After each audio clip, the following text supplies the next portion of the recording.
Welcome to week 1 of the TNT VGC Summer Draft. We are kicking off with what I consider to be the scariest matchup for my team, Regieleki. My opponent is Nate, coach of the Brevard Conch Elders, and he has the power of speed on his side. Eleki, Pulp, Shell Smash, Quiver Dance, and even Booster Great Tusk are all demons to prep for. But I noticed that my Sandy Shocks can go pretty hard with gravity up. Since Sandy Shocks is my best Regieleki deck, it'd be natural for me to make a game plan around supporting it. And also, disclaimer, I can't fit the 13th Mon, so you're just gonna have to see them over here in the middle.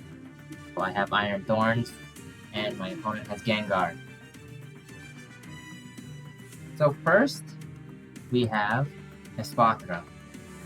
Since matches in this league are best of 3, I will save Espathra as a counter Pikmon.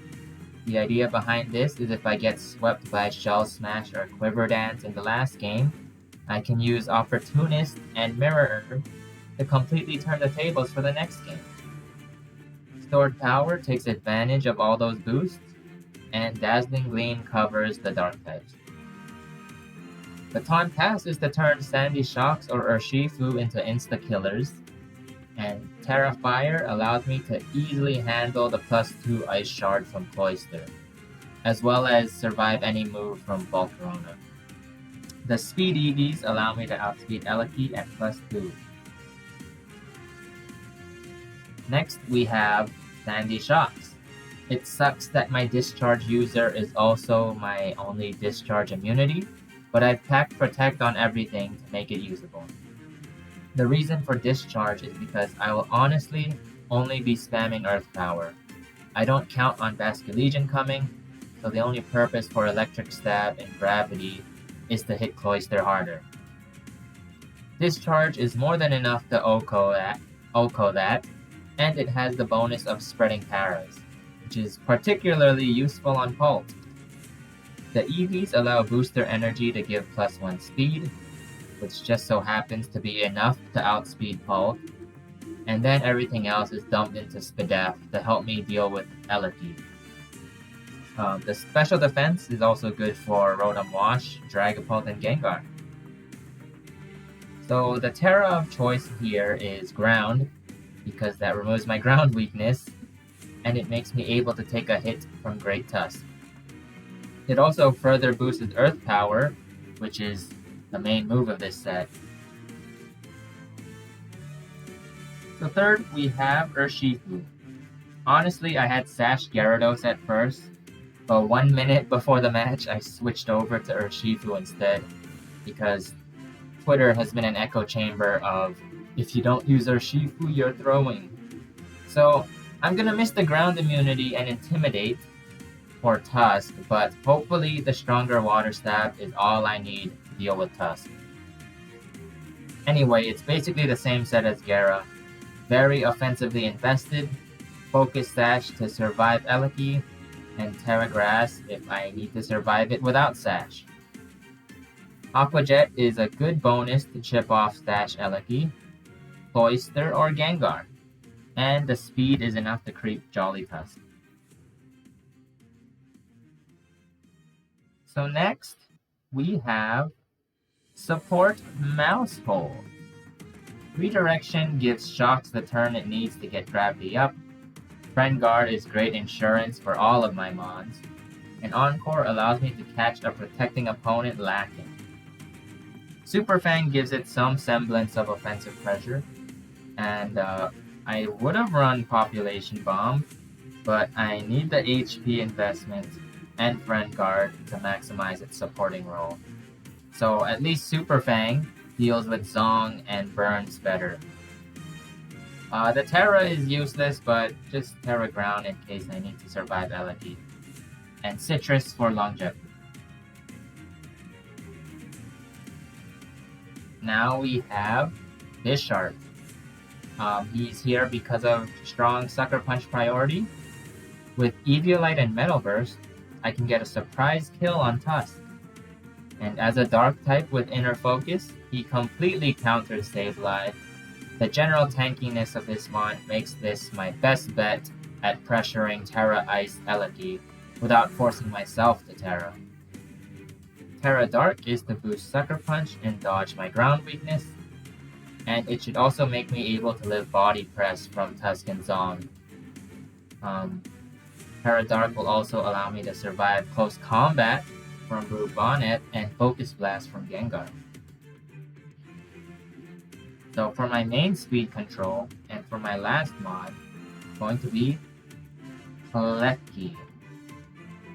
So Light Screen is to soften hits from Nate's most troublesome mons, and T-Wave is to put those mons, except Rotom Wash, out of commission as well.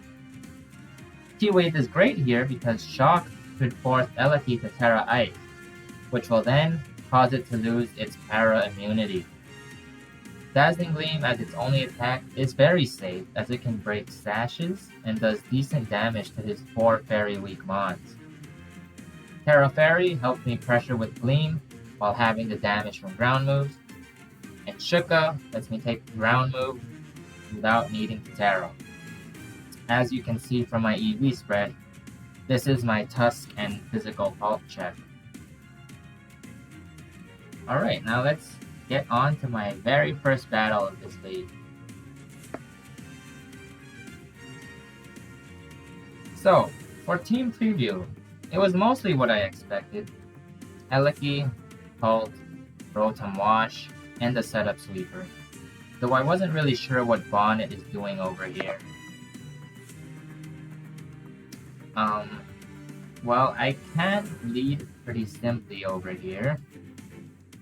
What I can do is set up screens for Eleki by leading with Klefki and Mousehold. So 2 support mons, a bit questionable, but let's see how that plays.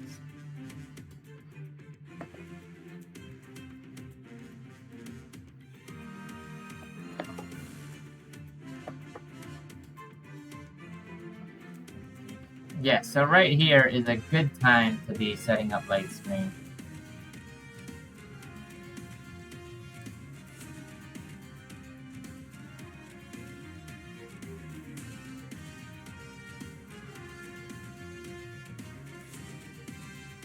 It turns out it's a support Pult, and the Rage Powder grabs the T-Wave.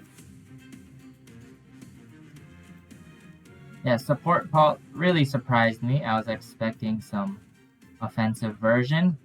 Draco Meteor doesn't kill me thanks to Light Screen. And now I can force it into spamming Rage Powder. It's not too helpful, but at least it keeps Volcarona passive. And this Dragapult is pretty weak now. Yeah, so he's forced to double switch. And Mousehold is getting some big damage off, along with Klefki. Okay, so I should have been a little more careful about that Dragapult.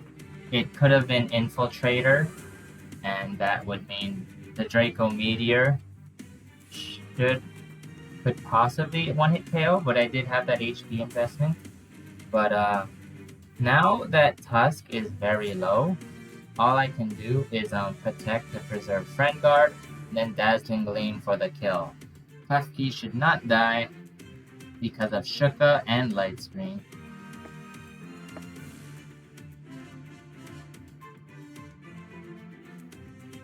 Rage Powder does not help and gets the play wrong. So a good start. Good start.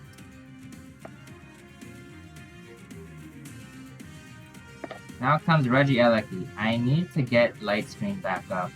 Unfortunately, this means that Mousehold has to die here. And a Fiery Dance behind the screen.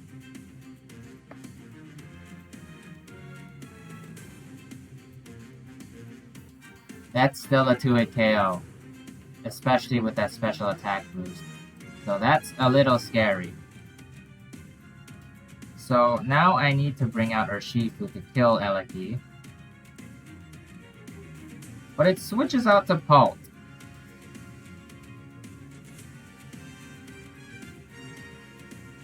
It's not good. Pult is almost dead at least. And Volcarona reveals Giga Drain. That's the big problem. And there's the Terra Dragon. So I protect here because all I want to do is get rid of Dragapult. So we end up trading Klefki for Dragapult. And now the goal is pretty clear. All I have to do is remove Volcarona so that Sandy Shocks can solo the Regieleki. Because he burned his Terra already. So because of that, I Terra Grass to survive the electric move. And we double target the Volcarona.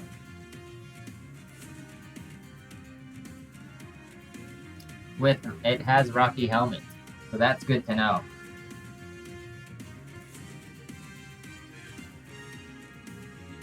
So yep, Sandy Shocks just solos here.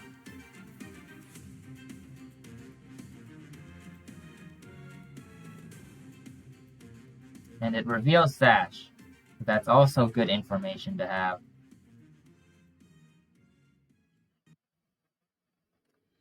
So for game 2, I decide to lead Shifu Mouse because Eleki seems to have opted for T-Bolt over Discharge.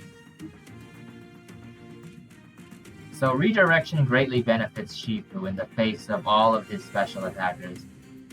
I can also deal with Tusk faster if he decides to lead with it.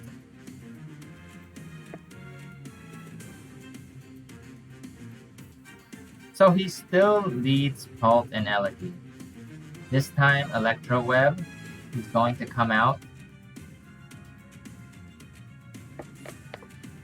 And that does go through Follow Me, unfortunately. And the speed drop is very bad because that enables Tusk. And at least Pult got up a useless Reflect. So Eleki dies turn 1. Not a bad turn. So remember that Pult's only attack is Draco Meteor? Yeah. So I plan to take advantage of that. And I'm going to preserve Friend Guard with Protect. So now over here, my plan is to just spam T-Wave and Light Screen to power them down for Shifu and Shocks in the back. But it reveals Quiver Dance. So I did not expect that. I thought it was a support Rage Powder set. And now this is very scary. The best I can do is lock it into Quiver Dance to keep it useless for 2 more turns. So I need to spend these turns actually attacking Volcarona, but unfortunately my best move is Super Fang.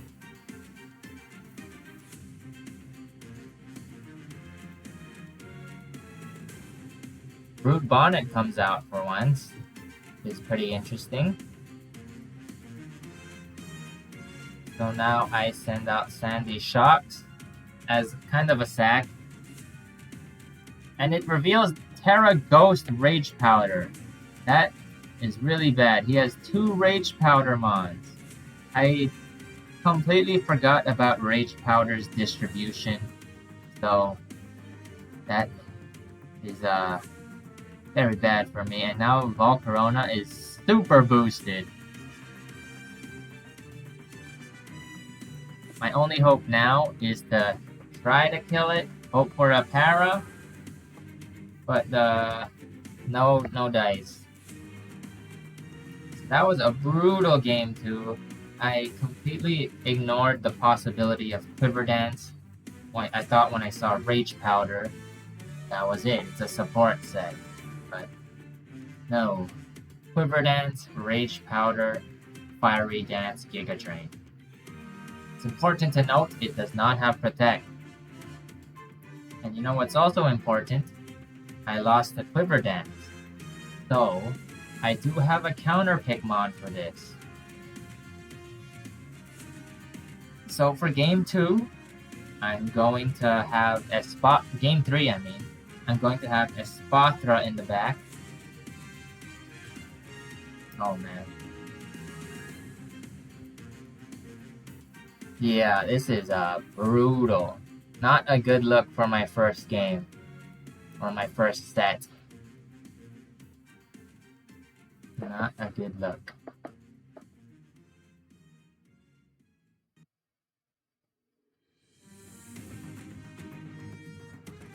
Oh, that's it then. Game 2, I lost 0-2. Now for game 3. Like I said, I'm going to have Espathra in the back. So, but how am I gonna change up the lead? I'm gonna try the winning lead this time. Mouse and keys. So that means Urshifu is gonna be in the back. And no Sandy Shock. So that means no Regieleki switching. But that should be okay, because I have Bite String. So let's see how this goes. He leads differently this time. So Rotom will be pretty tricky to deal with. Because if Espathra is unboosted, my best form of damage on it is Urshifu CC. So I wanted to chip it with Super Fang right away. And yeah, I got tricked for it. Thankfully, I still have agency over my next move. And for Klefki, I went with Thunder Wave over Light Screen because I want to maximize the turns Light Screen is up for Eleki.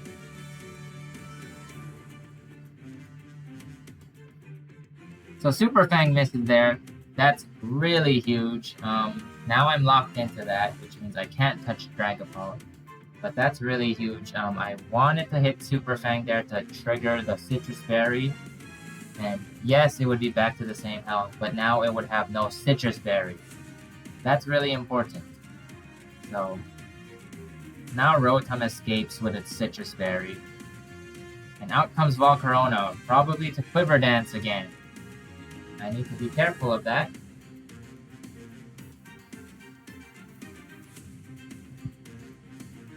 And there's the Citrus Berry, it's back to where it was. If it wasn't for that miss, it would be at 25% right now.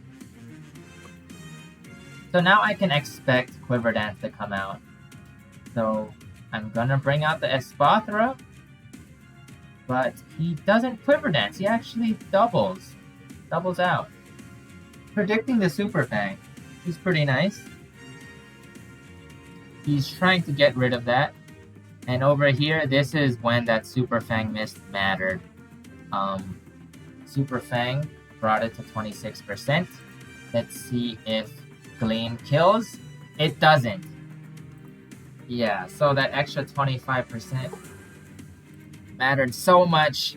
It would have had Mousehold live to see another day and spam more Super Fangs.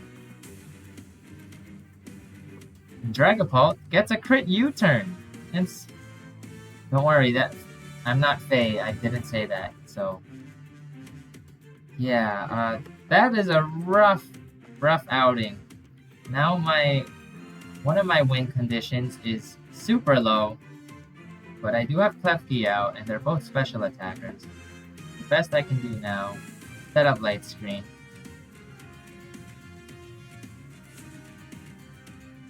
Hopefully this Fire Dance procs. Yes. And there, I don't copy Quiver Dance, but I at least get a nasty Paw boost. Now Klefki just can only spam Thunder Wave. And I can only spam Dazzling Gleam because Stored Power is still not strong enough, and I want to break Eleki's stash. Thankfully, Fiery Dance keeps proccing, so Opportunist keeps proccing. And now here I can burn my Terra. The speed drop is pretty bad. But I should still outspeed Volcarona. And there it is. I Terra Grass to live the incoming Giga Drain, but he doesn't. Now comes Rotom Wash. I have Aqua Jet for this. So in a way, the Super Fang miss wasn't too bad, but once again, Mousehold could have been alive and spammed more Super Fangs. So Volcarona would not have lived the stored power. It's a chain reaction, you see.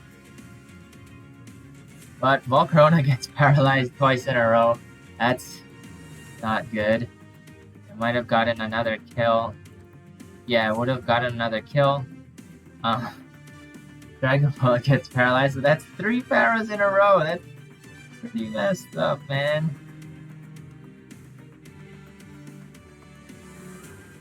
And yep, Pelopsis, the Espathra just cleans up. That was not a pretty win. 3 paras in a row. There was potential for Nate to win this if he Rage powdered on my Aqua Jet, or Rage powdered on the other turns, but it didn't matter because he was paralyzed. That was super messy. But it was kind of justified, because hear me out. That Super Fang miss, I told you the chain reaction it was causing. It would have had a lot more momentum if it didn't miss. And that U-turn crit would have made Telopsis able to survive whatever Wolf was about to go for. I'm pretty sure, because I had Light Screen. I don't care if it's at +2. Pretty sure I live. So yeah, those 2 5% chances equal my 3 30% chance. So funny story, this result accidentally caused one of Nate's friends, who's also in the league, to go into a villain arc with me as the final bounty. Will I ever face off this person? I checked the schedule, and the only chance we would be able to fight is if we both make it into the playoffs. And all I can say for this match is I play to my win conditions, and hopefully my future matches aren't as hacks dependent.